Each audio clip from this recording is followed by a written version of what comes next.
দেখেন, ট্যাগের রাজনীতিটা সত্য। ট্যাগের রাজনীতিটা কিভাবে হয়? প্রথমে যেটা হয় যে আপনি প্রথমে বললেন ঢাকা বিশ্ববিদ্যালয় শিবির রাজনীতি করতে পারবে না। তারপর যদি কেউ শিবির হিসাবে আইডেন্টিফাই হয়, আপনি তার নির্যাতনের বৈধতা দিলেন। এই বৈধতা যখন সমাজে তৈরি হয়, তখন একজন নিরপেক্ষ ছাত্রকে যখন আপনি অপ্রেস করতে চান রাজনৈতিক কারণে, তখন আপনি শিবির ট্যাগ দেয়া তাকে আপনি অপ্রেস করতে পারেন। এই ট্যাগের রাজনীতি আগে ছাত্রলীগ করছে, আওয়ামী লীগ করছে, বাকিবিল্লাহ ভাইরা এটাতে সম্মতি দিচ্ছেন। ওনারা যদি এখনো এটাতে সম্মতি দিয়ে যান, তো একদিন এটা হবে যে ওনাকেও শিবির ট্যাগ করে পিটাবে। আপনি যদি আরেকজনের ঘরে আগুন দিলে হাততালি দেন, একদিন আপনার ঘরে আগুন লাগবে। আমাদের যেটা উচিত, এই ট্যাগের রাজনীতিটাকে আপনি কমপ্লিটলি বাদ দিয়ে দিবেন। দেখেন, এটা হইতে পারে না। দুই, আপনি ঢাকা বিশ্ববিদ্যালয়ের শিবিরের গণতান্ত্রিক রাজনীতির বিপক্ষে দাঁড়াইতেছেন 1971-এর প্রসঙ্গ তুইলা। এটা হয় ভাই, এখন 2025 সাল। আচ্ছা 2025 আর 71-এর জায়গাটা থেকে আমি একটু আসি।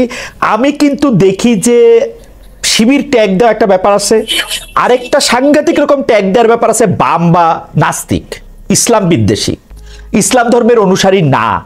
এই যে এই ট্যাগটা দিয়ে, আপনিও এটা খুব ভালো করে জানেন কারণ আপনি সোশ্যাল মিডিয়াতে জানেন, তো এই ট্যাগটার জন্মদাতা আতুর ঘর তো অনেকে বলে থাকেন যে বড় রাজনৈতিক দল হিসাবে এটা আপনাদের, এইটা নিয়েও আপনি একটু বললেন। না, ঠিক আছে খালেদ, ভেরি ফেয়ার। বাংলাদেশে যেহেতু সংখ্যাগরিষ্ঠ মানুষ মুসলমান, কাজে আপনি যখন ধর্মীয় অনুভূতির প্রশ্ন আসে, সেখানে আপনি মানে এটা খুব পাওয়ারফুলি প্লে করে সমাজে। তার ফলে যেটা হয় যে আপনি যে কাউকে যদি নাস্তিক অথবা ধর্মদ্রোহী হিসাবে ট্যাগ দিতে পারেন, তাহলে সমাজে এটা বেটার প্লে কার্ড হয়। এই আমি এটারও বিপক্ষে। দেখেন, এটাও হওয়া উচিত না, কিন্তু তার মানে এই না যে ধর্মের ব্যাপারে যে কেউ যে কোনো কথা বলবে। যেগুলো আমাদের সেক্রেট ফিলিংস, সেটার ব্যাপারে একটা নর্ম থাকা উচিত সমাজে। কিন্তু সেই নর্মটাকে আপনি পাবলিকলি প্র্যাকটিসের জায়গায় নিতে পারবেন না। ধরেন, আমি যদি একসাথে এটাকে জাজ করি, একই সাথে আমি যদি এটাকে সিদ্ধান্তে যাই, একই সাথে আমি যদি এক্সিকিউট করি, তাহলে তো এটা মব হবে। এই মব যেরকম করে আপনার হচ্ছে এই মুক্তিযুদ্ধের পক্ষে বিপক্ষে হওয়া উচিত না, ধর্মের পক্ষে বিপক্ষে হওয়া উচিত না, আস্তিক নাস্তিকেরও পক্ষে বিপক্ষে হওয়া উচিত না। সমাজের নর্মগুলো একটা আইনি প্রক্রিয়ার মধ্য দিয়ে থাকতে হবে, একটা কনসেনসাসের মধ্য দিয়ে থাকতে হবে। আমাদের কোথাও এই মবগুলো প্লে করা উচিত না। দেখেন, রাষ্ট্রের নাগরিক হিসাবে আমি যদি আপনাকে রেসপেক্ট না করতে পারি, আমি যদি বাকিকে রেসপেক্ট না করতে পারি, এক টেবিলে বসতে না পারি, তাহলে আমরা কেমন করে একটা পলিটিক্যাল জনগোষ্ঠী হয়ে উঠবো ভাই? আপনি 2000, আচ্ছা আমি আপনাকে ফিরে নিয়ে যাই 2025 এবং 1971-এর প্রসঙ্গ আপনি বলতেছিলেন, কিন্তু 1971-এর প্রসঙ্গটাকে তো 2025 পর্যন্ত জামায়াত শিবিরই টাইনা নিয়ে আসলো। এইটা তো জামায়াতের যদি বাংলাদেশে রাজনীতি করতে হয়, এটা তো অনেক আগেই সেটেল হওয়া উচিত ছিল। আপনি একজন ইতিহাসবিদ, গবেষক, বিশ্লেষক, আপনার কি মনে হয় ডক্টর গালিব, এটা জামাতের অনেক আগেই সেটেল করে রাজনীতিটা করা উচিত ছিল না? এটা দুই জায়গা থেকে প্রবলেম হয়েছে। একটা জায়গা হচ্ছে ধরেন জামাত 71-কে কিভাবে দেখে, সেই প্রশ্ন কিভাবে ডিল করে, সেখানে দুর্বলতা আছে, ত্রুটি আছে, আমি দ্বিধাহীনভাবে স্বীকার করি। বাট একইভাবে জাতীয়ভাবে আমরা 71 প্রশ্ন কিভাবে মোকাবেলা করব, সেটার ব্যাপারে আমাদেরও প্রবলেম আছে। আমাদেরও রাজনৈতিক দলগুলো আপনার স্বাধীনতার পক্ষ বিপক্ষ কার্ড খেলছে। দেখেন, আমি একটা খুব সিম্পল এক্সাম্পল দিই। আপনি জিয়াউর রহমানকে দেখেন। জিয়াউর রহমান যখন 77-78 সালে ওনার পার্টি করলো, সেই পার্টিতে উনি মুক্তিযুদ্ধের পক্ষ বিপক্ষ কার্ড খেলছিলেন। উনি কি বলছেন যে যারা যারা মুক্তিযুদ্ধ না, তাদের স্যার আমি নিব না? ওনার পার্টিতে বহু লোক আসছে না যারা মুক্তিযুদ্ধ বিরোধী ছিল, মুসলিম লীগ করছে, তারা আসছে না? আজকে বিএনপি এই কার্ড কেন খেলতেছে আমারে বলেন? তাহলে উনি তো জিয়াউর রহমানের পলিটিক্যাল ফিলোসফিকে ভায়োলেট করতেছেন। বিএনপি কি আপনার একটু ভুল বুঝতেছেন না? বিএনপি কি এখনো মুক্তিযুদ্ধ কার্ড খেলতেছে না তো? বিএনপি তো জামাতে ইসলামীকেও এমন না যে জামাতে ইসলামীকে নিবে না এরকম কোনো দল বন্ধ করে রাখছে, তা তো করে নাই। বরং জামায়াত হচ্ছে বিএনপির এগেইনস্টে অনেক কথা বলছে।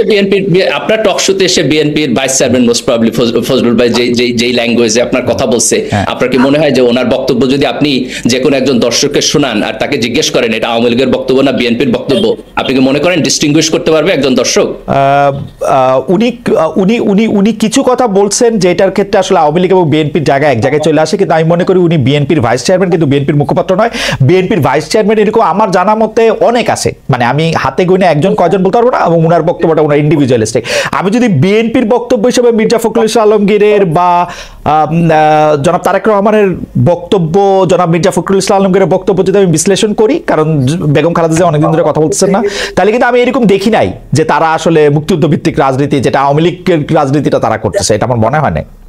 তারা যদি না করে আমি অ্যাপ্রিশিয়েট করব। আমি আপনার আগের পয়েন্টে যাই, আমি জাস্ট ছোট্ট করে দুইটা কনক্লুশন দেই। একটা হলো মুক্তিযুদ্ধের প্রশ্নে আমাদের জাতীয়ভাবে একমত হইতে হবে যে এই পক্ষ বিপক্ষ চেতনা ইন্ডাস্ট্রি যেটা, আমরা এটার মধ্যে যাব না।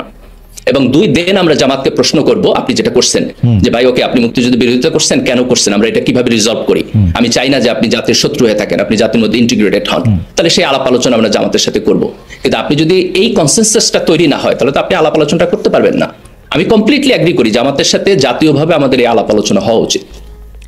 ডক্টর গালিব, আচ্ছা, আমি আমি ব্যাপারটার একটা মানে আপনি তো প্রফেসর, আপনার কাছে একটু অ্যানালজিটাই না বলি, যে ধরেন আওয়ামী লীগ এখন রাজনীতি করতে চাইলো, যেটা জামাত প্রথমে বলতেছিল যে আওয়ামী লীগের মধ্যে যারা দোষী না তাদের মধ্যে কেউ যদি এরকম থাকে তারা নেতৃত্বের দোষ স্বীকার করে ক্ষমা চেয়ে যদি রাজনীতিতে আসতে চায়, যারা সরাসরি এর সাথে যুক্ত না তারা এটার মধ্যে আসতে পারবে।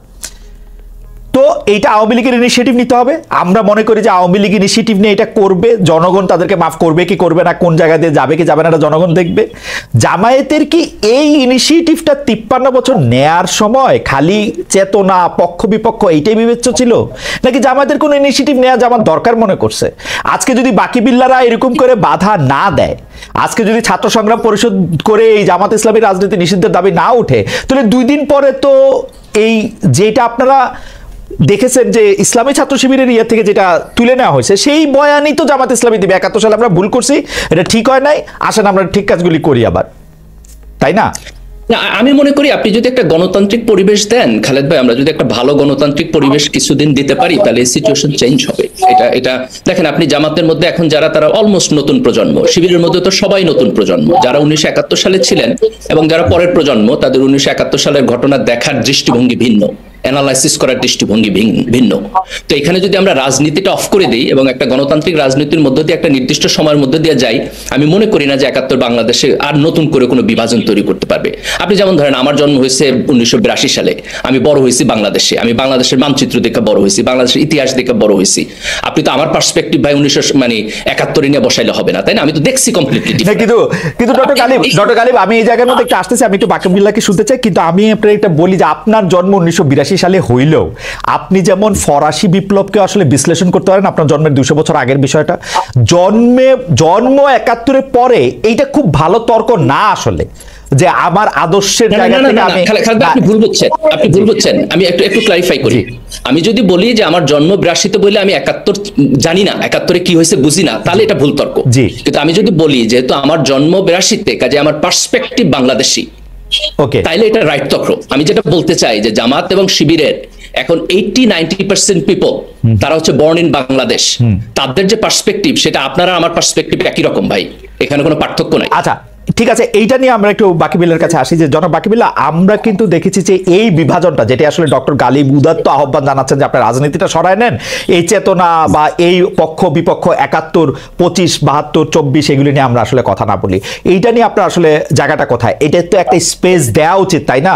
এটা তো একটা ওয়ান্স, মানে আপনি সারা জীবন এটা নিষিদ্ধ করে রাখলে, এবং ডক্টর গালিবের ওই বক্তব্যের সাথে আমি একমত, আপনি যদি নিষিদ্ধ করে রাখেন তখন তো আপনাকে ট্যাগ দিয়ে আরেকটা অন্যায়, কালকে যদি বাকিবিল্লাহ সাহেবের দাঁড়িয়ে আছে দেখতে খুবই মানে একটা পরহেজগার সুন্দর মুসলমান মনে হয়, এবং খুবই জামাত ইসলামী সমর্থক বলে যদি কারো কাছে মনে হয়, ট্যাগ দেয়, দিয়ে আরেকটা অন্যায় তার বিরুদ্ধে করে কিনা, সেটা আপনি একটু যদি বলেন জনাব বাকিবিল্লাহ। প্রথম হচ্ছে জামাত ইসলাম এখন নিষিদ্ধ না, এবং যেই পয়েন্টটা আমি একটু গোড়া থেকে আসি, মুক্তিযুদ্ধের পক্ষ বিপক্ষের রাজনীতি, আমি ধরেন 20-22 বছর বা আরো বেশি দিন ছাত্র সংগঠন করা থেকে বামপন্থী রাজনীতির মধ্যে আছি। আওয়ামী লীগের এই যে মুক্তিযুদ্ধের পক্ষ বিপক্ষ বিভাজন করার রাজনীতিকে বুদ্ধিভিত্তিক ভাবে আমার মনে পড়ে যে আমরা 2000-এর গোড়া থেকেই এটাকে চ্যালেঞ্জ করে আসতেছি। আগে যেই আলাপটা হয়েছে ফ্যাসিবাদের আওয়ামী লীগের মধ্যে যেই বাম শক্তিগুলি ছিল, দেখেন ওয়ার্কার্স পার্টি জাসদ, আমি যদি 2000-এর সাল থেকে দেখি, এবং বামপন্থীদের যেই লিডিং মুভমেন্টটা তেল গ্যাস জাতীয় কমিটির মুভমেন্ট, সেই বিবিয়ানা গ্যাস ফিল্ডের গ্যাস ভারতে রপ্তানির বিরোধিতা থেকে শুরু করে এরপরে সর্বশেষ সুন্দরবনে যে ভারতীয় বিনিয়োগে যেই পাওয়ার প্ল্যান্ট, এই মুভমেন্ট গুলি বামপন্থীরা লিড করছে। এই 2000 আমি আমার দেখা 20 বছর এইখানে শ্রমিক কৃষকের গার্মেন্টস শ্রমিকের মজুরি বৃদ্ধির আন্দোলন বামপন্থীদের ছাড়া আর কেউ করে নাই, কোন ইসলামিক পার্টি এবং অন্য কোন দল করে নাই। ফলে যেই ফ্যাসিবাদের দোষর যে, আমাকে মাফ করবেন, আমি একটু বলি, এইখানে কি আপনি একটা সিলেক্টিভ ওমিশন করতেছেন কিনা, কারণ আপনাকে তো আসলে বিবিআনাতে যখন তেল গ্যাস বিদ্যুৎ বন্ধ রক্ষা কমিটির আন্দোলন হয়, সেটা যে বিএনপি এই গ্যাসটা বিবিআনার গ্যাসটা মানে দিয়ে দিতে চাইছিল দিল্লিরে, এইটাকে আপনি ইচ্ছা করে বলতেছেন না যে আন্দোলনটা তেল গ্যাস বিদ্যুৎ বন্ধ রক্ষা কমিটি করলো? আমি কেন এত ক্লোজলি এটা বলতেছি, আমি কিন্তু সেই তেল গ্যাস বিদ্যুৎ বন্ধ রক্ষা কমিটির যে সর্বদলীয় কমিটি, নাগরিক কমিটি, সেটার মধ্যে আমিও সদস্য একজন সাংবাদিক হিসাবে, এবং আমাদেরকে কিন্তু আন্দোলন করতে হয়েছে বিএনপি যখন ভারতে গ্যাস দিতে বলছে। We had to. আপনারা কি এটা ইচ্ছা করে বাদ দিচ্ছেন? মানে বিএনপি না না না, হ্যাঁ। কোনোটাই বাদ দিচ্ছি না। ধরেন দুইটার সময়েই আমরা এই আন্দোলনগুলি অগ্রসর করছি। বিএনপির টাইম